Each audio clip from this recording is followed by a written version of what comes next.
Welcome to UWS Weekly, a show that is dedicated to covering United Women's Soccer, a national pro-am league with your host, Jonathan Ward. Each and every week, we will highlight players, supporters, and staff of the clubs we all pride ourselves to support in North America. The UWS is a league that is committed to advancing women's soccer.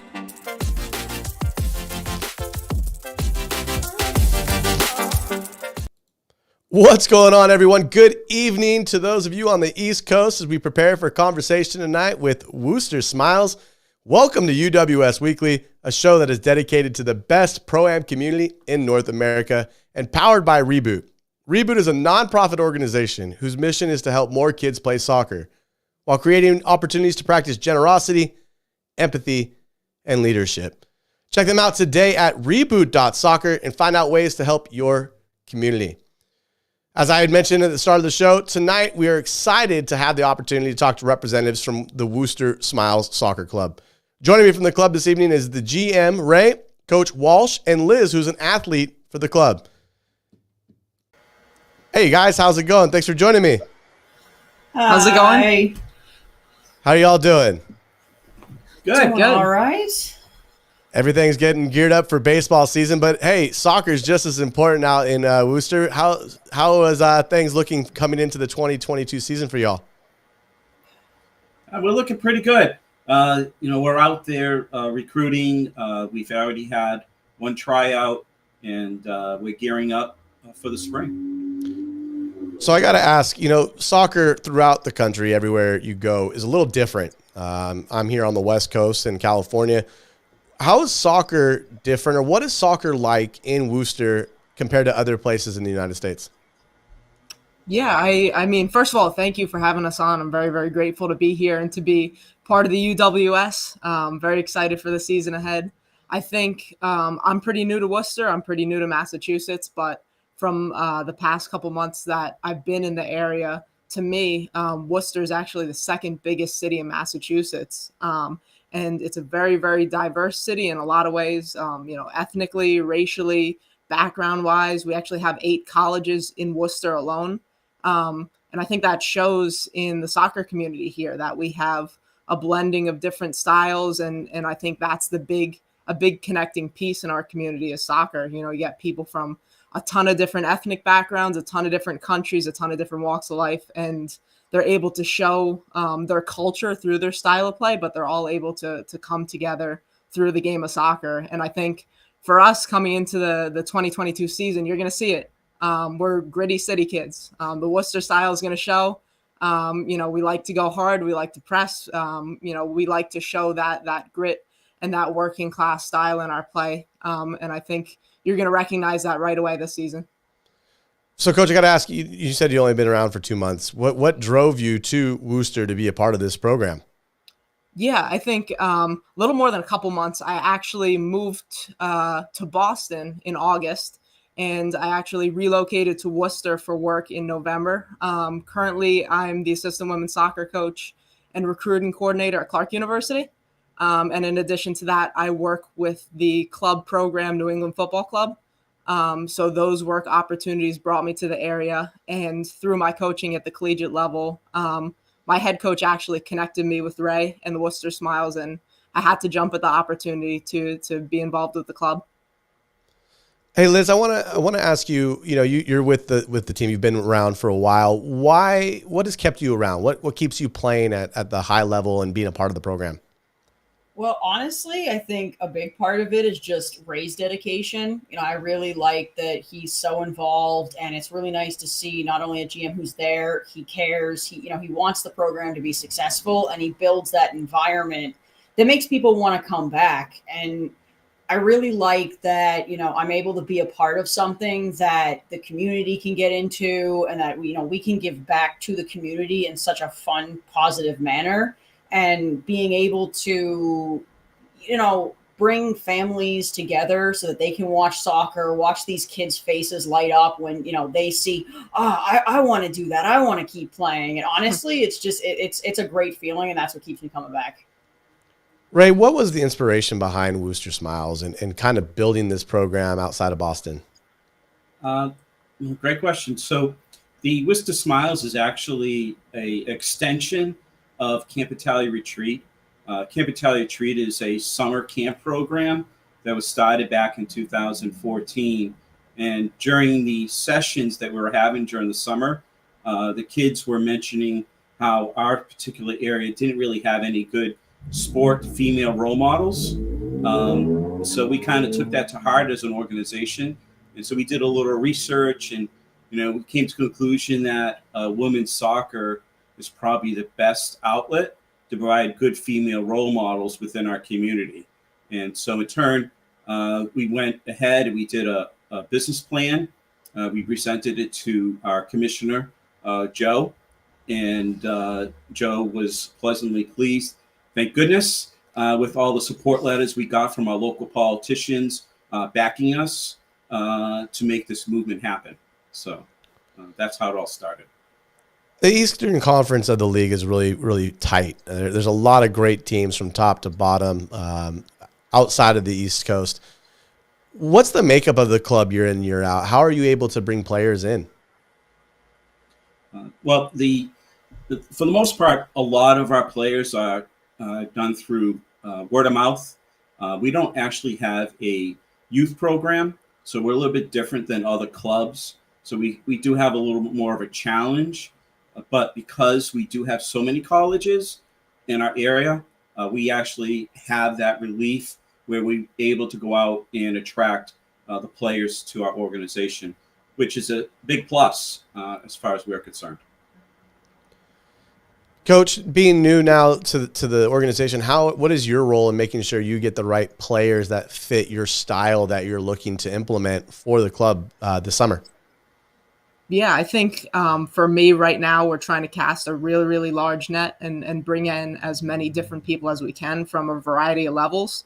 I think the unifying thing is we want people that are committed. I think this season, especially, we're trying to build more of a culture and a team chemistry. And I know that's an especially challenging thing for any summer league coach at any level. But, if we're bringing in people that are passionate about soccer and that love the game and that want to get better and compete at a high level. And I'm making sure the players we bring in know the standard and buy into those beliefs. And I think when we get those players, we can start to really form our identity during those first couple of preseason weeks. And I think time will tell. But we definitely are trying to build more of a commitment, more of a culture of commitment and a culture of passion that we could start building from there. Liz, as a player on the team, are you seeing that commitment? Are you seeing that growth from previous experiences? Yeah, definitely. I mean, it is hard, especially with, us being a newer club. It is hard to get that, commitment right at the beginning. But, every season, you see more and more players that get excited about what we're trying to do. And they understand that, we're going to get there in time and they want to stick through it. And it's been really great. We made some really great friendships, and especially it's all through the love of soccer. So you see these players who they just get so excited and now they want to stick through. And every season you get more and more players that want to do that. So you kind of touched on, Coach Walsh, the culture that you're looking to implement. And Ray, how does that fit in with what you guys have started for Smiles? Well, actually, she's right on point of what we're looking to do. So the culture should be getting people excited. It should be about getting the players involved. We actually do a particular event, which she's going to be introduced now that she's new to our organization. We actually do an event we call a pledge.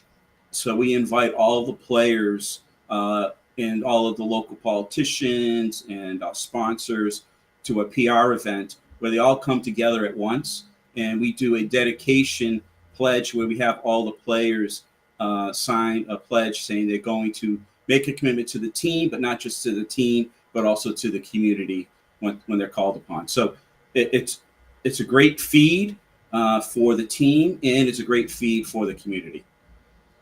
Last season was almost like a new beginning of sorts. 2019 was wiped out. We didn't have a 2020 season. 2021 comes around. What were some of the positives that you guys took away as a club from the experience of 2021? I would say that one of the good things that came out of 2021, it was sort of a break to sort of step back, see where we are as an organization, and try to improve. Because sometimes when you're going full force at 200, 500 miles an hour, whatever you want to use for a simile, that can be somewhat distracting. So by stepping back, that really helps us to refocus. And I think this year you're going to see that on the field. Coach, Liz, anything to add? Yeah, no, I mean, it was really great to see, after, the world shutting down and everything going on, it was great to see just, the love and the commitment that people showed up to just, be excited about being together again, and still, making sure that we were still safe and making sure that we held a positive, healthy environment. But it was great to see people come together again. You saw smiling faces, you saw people who, they sat during lockdown and no one was sure what was going to happen. So being able to get back out on that field and being able to see families come out and, have a good time together, it was probably one of the best things, aside from just getting to play, was being able to see this level of just excitement from the crowds. Yeah, I think to add on just a small piece to that, for me, the biggest thing I noticed with that brief hiatus due to COVID-19 was a lot of athletes realized how big of soccer plays a role in their life and how big soccer is as a part of their identity. And I think it was a big time to kind of look in the mirror, and where a lot of athletes that might have been a little burnt out from playing at the high level kind of looked in the mirror and asked themselves why they play. And for me and for a lot of the players that I've coached or that I've talked to, it was a moment where they really realized why they fell in love with the game in the first place. And I think they realized that through, still having that relationship with soccer without competing and without playing for that one season. So I think coming into this season, you're going to see a lot of players with a really reignited love of the game and an excitement to be back out there competing and playing games where they can win and they can play really good players and travel. Hey, Ray, you talked about the Campanelli summer camps and how, it ties in with that concept. What is the mission and the vision of the club as it grows based off of its humble beginnings back in 2014? Great question. So the mission of Camp Italia originally was established as being a mission for families, establishing kids to understand that family values are important. So this extended mission of providing female role models, empowering women, that extension is pretty much a complement to what we were doing originally through Camp Italia, and I think it's going on the right path. So, Coach, Liz, I got to ask, obviously you've seen and reviewed video and tape from last year. What are some of the goals and aspirations for this coming season as it relates to Smiles on the pitch in 2022? I think, for me personally, I want to kind of branch out in my position. I really want to, be more of a solid force, with my players. I want to create, I want to be able to grow together. I think that's a big thing that I took from last season was I want to get to know, not just on the personal level, but on the soccer level as well, my teammates, and be able to say, okay, I know for a fact that she likes it on her left foot. I'm going to send it to her left foot, and not really have to think about it where it becomes that we've been playing and not, together long enough that it just becomes kind of second nature, where all of a sudden you see, these passes just bing, bing, bing, back to back to back, and it looks almost effortless. I think that's the place I really want to get to. So I want to work personally on how to do that better. And I'd also like to see the team come together to be able to get there. Yeah, I think to add to that, the first thing is just like I said, building that team chemistry, and that's going to come from a standard of commitment right away and working through preseason to get some sort of chemistry where players are used to playing with each other. And like Liz said, reading each other and starting to recognize each other's styles and what they like and what their strengths are, what their weaknesses are. I think the other piece of that is just, at this level, the biggest difference is not just making a good decision on the field, but making the best of it decision. And that comes from really knowing your role, having players, recognize their position and knowing their role. And in that role, what's the best decision to make? And can we do it faster? Can we do it sharper? Can we do it with more precision? And if we could make those adjustments right off the bat and get into some good habits and start really knocking the ball around and recognizing, what each player is good at, I think we're going to have something special and see some real results this season. Ray, you brought up the first tryout. You guys have already held one. Coach, what are you looking for as it relates to a player? Are you looking for somebody who's going to bring effort every day, heart, coachability? What are some of the things that you're trying to relate as it relates to the culture that you're trying to create?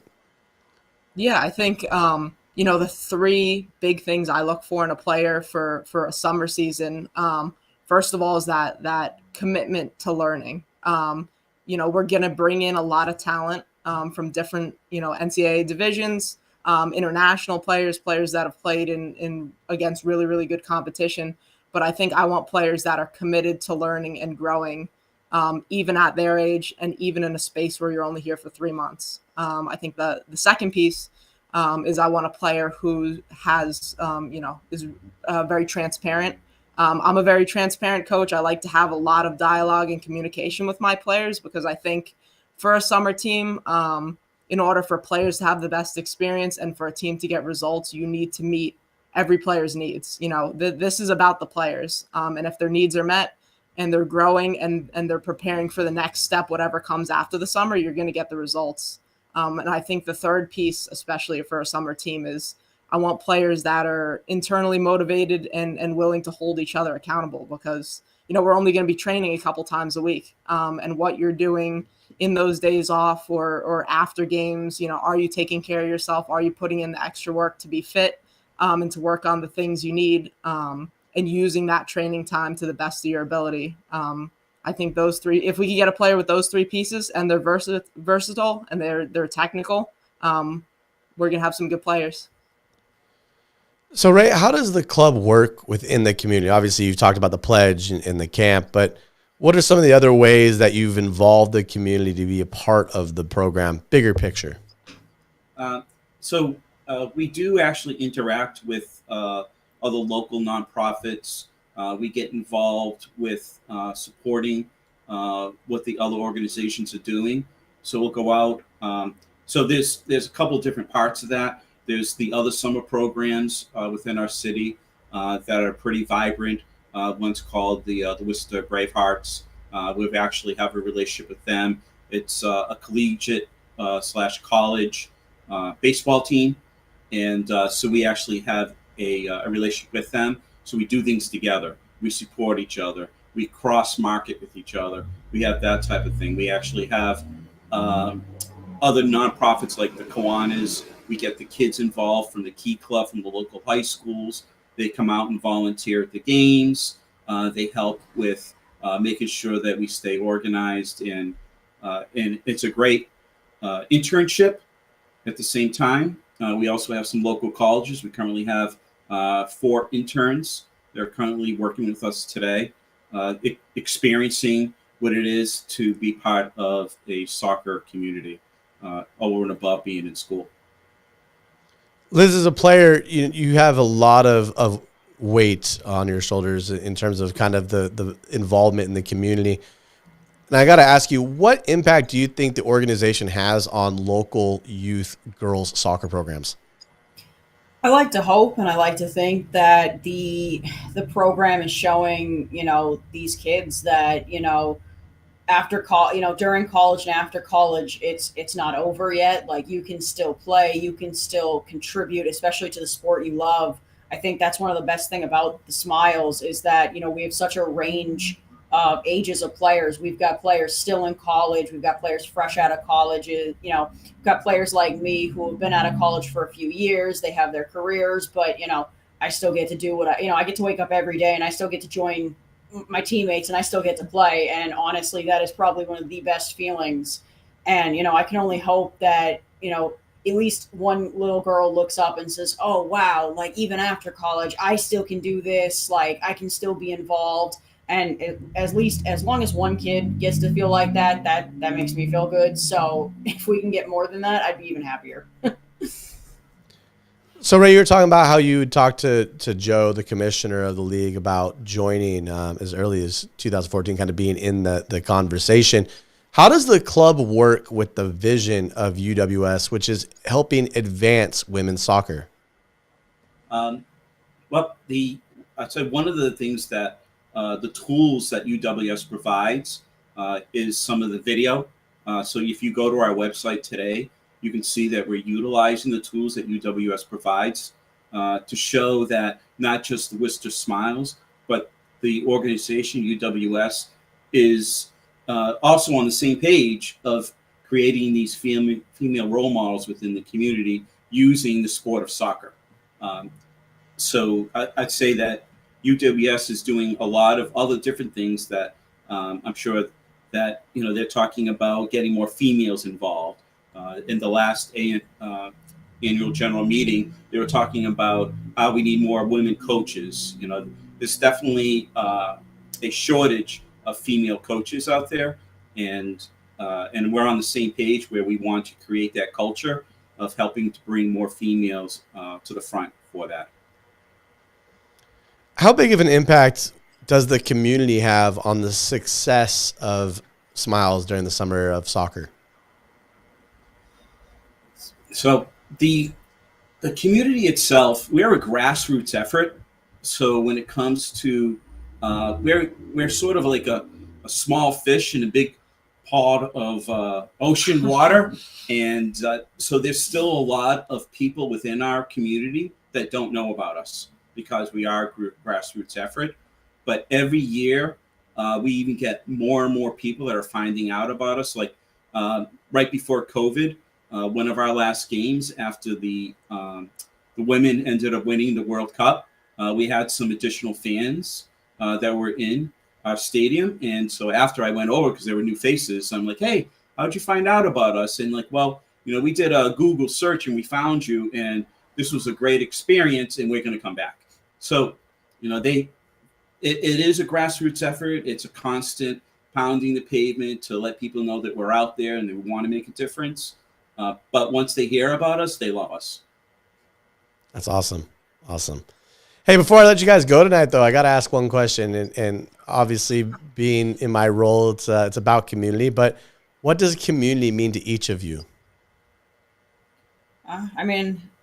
Community is everything. I think it means a lot. Those are the people that will be with you through the hard times, and they'll be there when you have the great times. But, those are the people that you can rely on, that, when things get bad, they're still in your corner and they're going to help lift you out. And I think, that's why community is so important. And I think that's why, I want to be able to give back to my community, because I know at the end of the day, they're there for me. So I'm going to be there for them. Coach, right? Yeah, I can go. I think for me, in a broad sense, community is, a network of people that are there to pick each other up and build each other up and make each other better. I think on a soccer level, it's soccer for all. No matter your background, no matter, what you're doing with your life, your ethnicity, your race, who you love, all those things. Soccer is that sacred space where everyone could come together and put aside those differences and find a sense of community and a sense of connection. And it doesn't matter if you're on the field, you're a ref, you're a coach, you're a fan. That's what we're really trying to do is get that sense of community where everyone's in a space where they can enjoy something they can buy into and that they love, and that they could, support each other and feel better for it.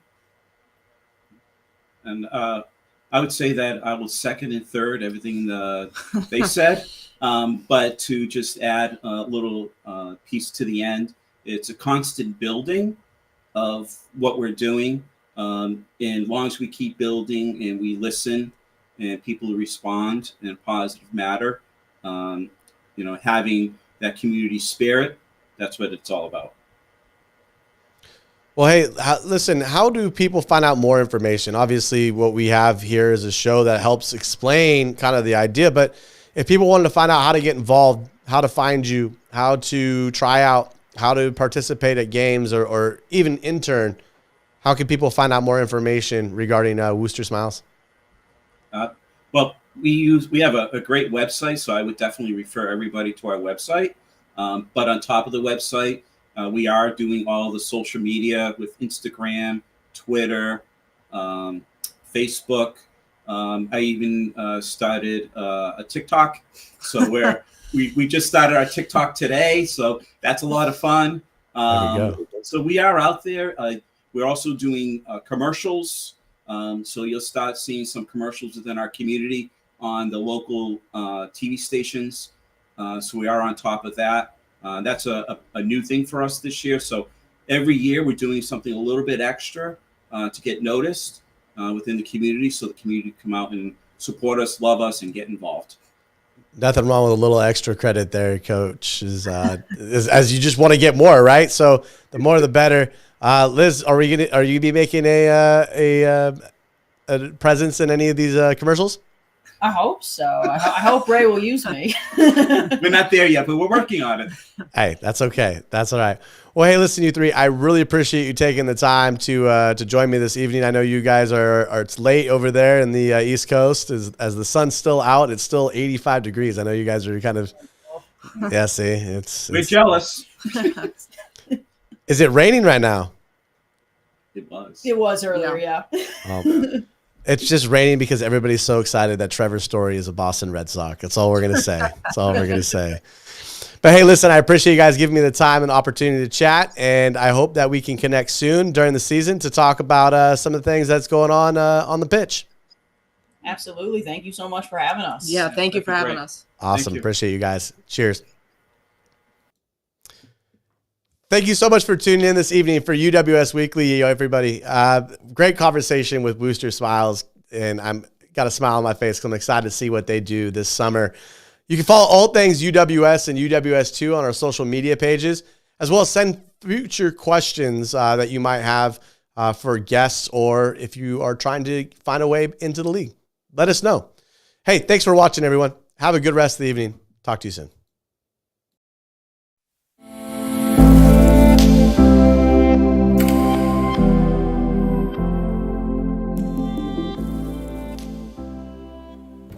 I'm a part of UWS because of the opportunity it provides women.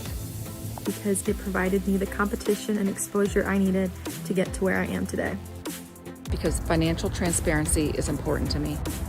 Because at its core and within its leadership, it is truly dedicated to the promotion of the women's game. Because of the competitive pathway it provides female players and coaches. Because it expands the pathway of our club and offers more opportunities for players to develop. Because I too support women in sports. Because of the people. I love competing at a high level with some awesome teammates and getting to compete against people around the country. Because it provides female athletes with a much needed platform to remain in the game in a professional setting. Because it's the best summer league in the whole country. There's no question about it. Because of the commitment to diversity for the players, coaches, and administrators of the UWS. Because I like the opportunity to compete at such a high level and the advancement of the women's game. I am a part of UWS because I believe in its vision and its leadership.